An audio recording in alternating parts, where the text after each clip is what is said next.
Hello folks, another video. Of course it's been a couple weeks, I know, I only make them a couple weeks now. No, mostly because nobody watches my channel and I don't care and that doesn't bother me. I don't do it for accolades or subscriptions. I'm not an e-beggar. I could care less about any of that. I do it for my satisfaction of it is putting my opinion out there and putting it online. So anyone wants to catch it and maybe take that for some kind of food for thought, then good. If not, then don't.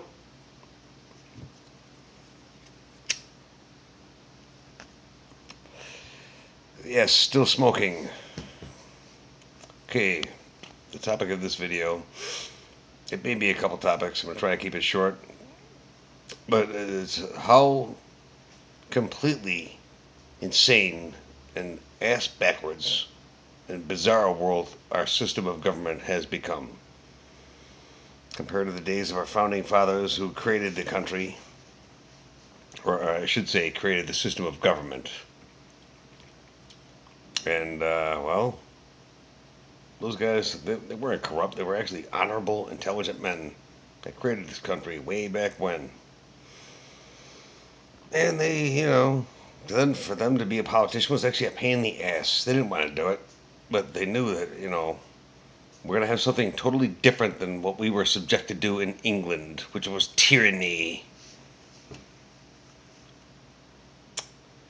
So they, got together, had some conventions, had some meetings, enacted some bills, agreed upon some stuff, and passed some laws for the good of the American people. It's funny how that phrase, the good of the American people, is so misused now. It's let's stay on target. And so once they established their country and established their, not the country, but their government, and with a very wise, the greatest document of freedom ever written, the Constitution, was devised to guarantee, absolutely guarantee, equal rights and freedom for all men. Well, everybody, men, women, children. And, well, fast forward to 2014. Where are we at now? Where are we at now in 2014 versus, the days of our great, extremely intelligent, wise, and honorable Thomas Jefferson, John Quincy Adams, George Washington? What happened? If somehow you had some way to make them all resurrect and their spirits, like in Star Wars, their spirits could look at all these scumbags that are masquerading as politicians right now. It'd be like Obi-Wan Kenobi coming back to Luke in that blue kind of spirit way. Okay, going off on a little tangent, but just to give you an idea, if that was possible, they would look around and go, good God. My God, man, what has happened to the country we established so long ago? We men have fought and died and lost their lives for. What has happened? They would all look at every senator and every congressman and the president, especially you, Barry. Uh-huh. And they would say, why are you all enriching yourselves and living like kings? Well, there's all this poverty and people starving all over the country. And mass poverty, I might add. What have you done for the betterment of the great country that we established so many centuries ago? Different ball game now. As I said, our honorable founding fathers, they didn't even want to be a politician. They did it to establish something separate from England and that England had no control over. And when they talked about their bills, enacted their laws, and wrote up the Constitution, their job was done, and they retired back in obscurity to be back with their families. Back then, they didn't want to be a lifelong politician. In those days, it was unheard of. It was ridiculous. Not now, boy. Oh, not now. That's why we have people like Dianne Feinstein, who I don't know how old she is. She's probably, I've said it before in another video, she's probably, I don't know, 120 years old. She's been in the Senate now for 79 years. Harry Reid, Nancy Pelosi, Mitch McConnell. These ancient dinosaurs that should have been extinct long ago.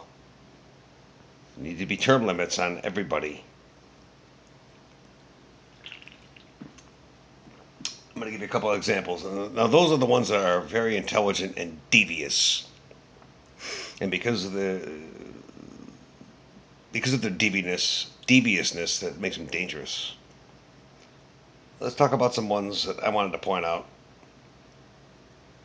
Because, well, I've been on Facebook and I joined a couple groups and had some discussions, some really intelligent discussions on Facebook and YouTube. And of course, some of my comments have been denounced as a racist and a white supremacist and blah, blah, blah, a stupid redneck Republican. That was classic, by the way. Nothing could be further from the truth than being a Republican. So I'm going to go over a couple of examples of some really, truly class acts to give you an example of how far our great country has fallen compared to the great, intelligent, and wise individuals that I mentioned before, our founding fathers, John Quincy Adams, Thomas Jefferson, George Washington, all of them. Now we have people like that big mouth Sheila Jackson Lee. Every time I look at that disgusting pig, all I think of is that old game we had when we were kids called Hungry Hungry Hippo. With the big face and the despicable look on her face. She's trash. She's filth. She's racist scum. And it'd be a close contest to see who is the stupidest one, Pelosi or her. Why do I say that? Well, she's got a very long list of stupidity. Let's go over a couple, shall we? Let me get the ball rolling. One time she said the Constitution is 400 years old. Yeah, you know history real well, don't you, Congressman Sheila Jackson Lee?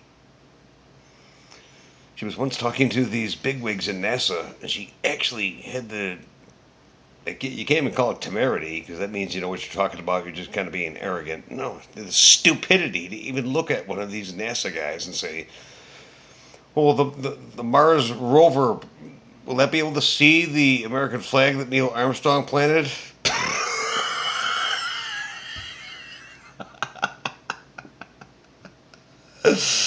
You fucking asshole. Are you really seriously that stupid? Yes, you are. Neil Armstrong planted the flag on the moon. He did it in 1969. And you went on to say that one time the entitlements are earned. Oh, being on welfare and food stamps and all that, that's earned, right? Being a lazy, non-contributing member to society is earned? And yet again, one time, what's the other stupid gaffe you came up with? Oh, yeah. She was in a speech, and she tried to sound all scholarly and intelligent, which made it all the more laughable. She says, today there were two Vietnams living side by side, living in peace and harmony. Fucking asshole. Two Vietnams. Seriously? Are you seriously that? I don't even have to ask that question. Are you seriously that stupid? Yes, you are. But there's a couple that I think got a beat. Who's that other complete asshole? Hank Johnson. Yeah, Congressman Hank Johnson. Another really fine, intelligent example of government representation that represents the citizens of the United States of America. I should have just said America. I don't like saying the United States because the states aren't united. Just call it America. Whatever your vision of America is. And the congressman, he was talking to, some army general or an army admiral or whoever it was, higher up in the military. And he's like, I don't know how much crack the guy was smoking or how much he drank the night before or how much he drank 20 minutes before the frickin' meeting, but Jesus Christ almighty, I never seen a more despicable display of stupidity from anybody in the United States Congress as that. And it was simply this. It was what I want to know is, my concern is that the island of Guam is going to become too populated on one side, and the island is going to become too heavy, and it's going to, the whole island is going to capsize. Jesus Christ almighty. You can't make this shit up. You can't. It's impossible. The best screenwriters of Saturday Night Live couldn't come up with shit like this. It's not possible. Only the United States Congress. In fact, Saturday Night Live should get their material from the United States Congress. You get it from Sarah Palin, but you don't make fun of these jack-off, complete loser idiots. Which brings me to my next question. It's a kind of a common question from the two really intelligent individuals I mentioned. What the hell is wrong with you people in Texas? But you can't blame the good, intelligent citizenry of Texas. It's a certain demographic. A certain demographic of the same type of people that elected Barack Insane Obama. Yeah, that's right. If we're going to be attacked and denounced as a racist, bullshit. Anything but. But you could make the attacks all you want. I'm just saying the truth. Because I'm not politically correct. I tell it like it is. That's why my views or my videos have about maybe 50 views, and I don't give a fuck. I don't give a shit at all. I usually don't try to use profanity. Well, this is the R-rated version. All the kid gloves are off tonight. You understand?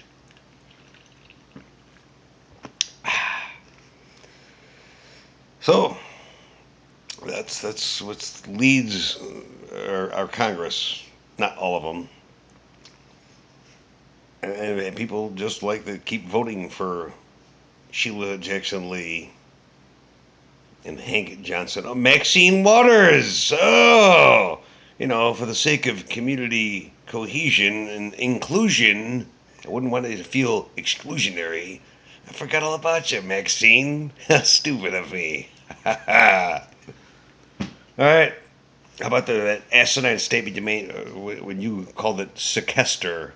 It's sequester, by the way. That if this goes through, 170 million Americans are going to lose their jobs. Really. At the time, according to the Department of Labor statistics that I looked up, there was only about just under 140 to 145 million people working.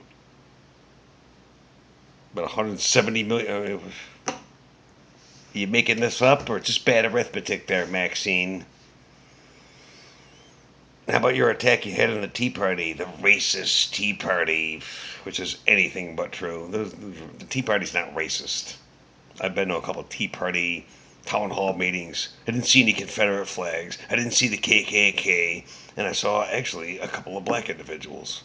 At the time, I wish I would have had my phone. I would have taped it. And I would have made a video showing that. Where's the racism when there's like 20 black people sitting here? Maxine. And you made that ridiculous speech saying, "Oh, I went out on my balcony once," when she was furious about the Tea Party.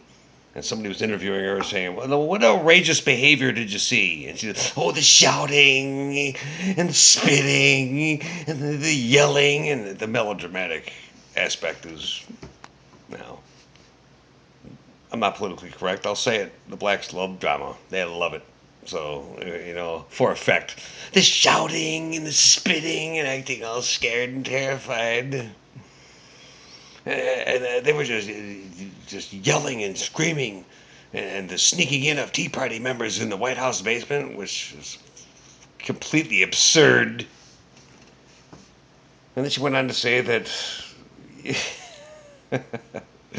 the Republicans came out there and they were just egging them on and they were waving the American flag, and I thought that was outrageous behavior. Yeah. See, Congresswoman Maxine Waters she was outraged because Republicans waving American flags and exercising their First Amendment rights. Because in the world of Maxine Waters, there would be no American flags. And the only crowds that would be those that are cheering, like there are in North Korea. And I understand why I have a problem with Maxine Waters, Sheila Jackson Lee, and others of her ilk. It's got nothing to do with because they black. No, that's not it. You gonna call me a racist? Okay, then how come I endorse? Hopefully, Dr. Ben Carson runs for president, and if he does, good, good. He's a good man, dude. I don't know if I'm 100% sold on him, but so far, the Republicans would be fools to not endorse him. And if he becomes president, man, that would be a glorious thing. He has a passion for his country. I've read both of his books. The man's 10 times more intelligent than what you have now. And for the record, you black racist, he's an actual African American, if you want to use that stupid phrase. That's another one that's been pissing me off lately. African American. I hate when they say that. Why don't you just say you're black?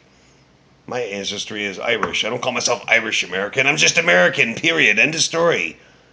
And seeing as how you claim that you're African American, well, while we're on the subject, real quick, what part of Africa are you from on the continent of Africa? Libya? Egypt? Mozambique? Morocco? Nigeria? Niger? Angola? But getting back to Dr. Carson, man, it would be so awesome. It would be like vengeance is sweet type thing. He would clean house from the top down. He'd start at the White House, and he would have a stack of paychecks that thick and go to all these people. You know, Dr. Carson's got a really nice, mannerly demeanor. He would say, "You're fired. Get out of here.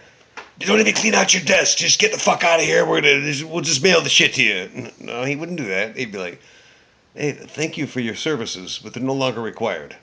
Thank you for your services. Thank you for your services. Thank you for your services." He'd be handing out layoff paychecks, termination paychecks. Clean out the White House. Then he would start the Department of Justice, and the same thing with a stack of paychecks. Thank you for your services. Thank you for your services. So on and so forth. You're gone. You're gone. Your services will no longer be required, but America really appreciates it. Then he goes to the FBI, and then the Department of Homeland Security, and then the CIA, and so on and so forth. Dr. Ben Carson would clean house the way it needs to be cleaned. Okay, I don't know why, man, I try to keep it under 10 minutes, about the 18 minutes and 15 seconds. Sorry about that, folks. I get carried away. But, okay, that's about it. Okay, I just wanted to bring up some of the complete and utter dolts that are in Congress right now, that have no more brains than a freaking rivet. And how I'm not politically correct. You want to call me a racist, you can feel free to do that. It's your freedom of speech to do so, even though it's not true. And Dr. Ben Carson will be freaking president. Hillary is not going to be. So, they said that's my prediction. If I'm wrong, well, 3 years from now, somebody could pull up this video and then laugh at me. But I don't think I'm wrong. All right. Have a good night.